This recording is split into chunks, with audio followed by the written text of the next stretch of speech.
కనుక ఈనాడు కొత్త సంవత్సరము ఏ విధమైనటువంటి ఫలితంతో ఈ జగత్తును ఉగులుతుందో అనేటువంటి ఒక భ్రాంతిని పడుతున్నారు.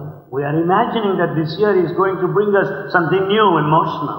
మంచి చెడ్డలు కష్ట సుఖములు దిన్నము వస్తూనే పోతుంటాయి. Good and bad, pleasure and pain come every day. సంవత్సరం ప్రత్యేకంగా తెచ్చేటువంటిది ఏమి లేదు. It's not specially brought by year. అయితే ఈ పంచాంగ శ్రవణం చేత కొన్ని రకములైనటువంటి యొక్క మార్పులు జరుగుతూ ఉంటాయి. However, the study of almanac, we certainly find certain. పంచాంగం అంటే ఏమిటి? What do you mean by panchanga? తిథి, వారము, Day, నక్షత్రము, the stars, యోగము, కరణము, కరణం. karanam. ఈ 5 చేరినటువంటి పంచాంగము ఉన్నారు. All the 5 make panchanga.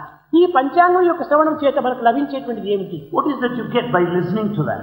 నీ యాక్సిడెంట్స్, నీ మార్క్స్, నీ దుఃఖములు, నీ మరణములు ఇవన్నీ పంచాంగంలో ఏమాత్రము లేవు.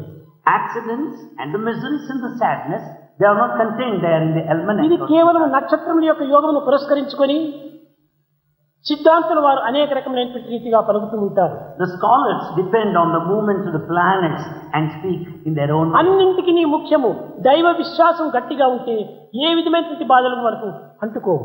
Above all, if you have strong faith in God, nothing can afflict you.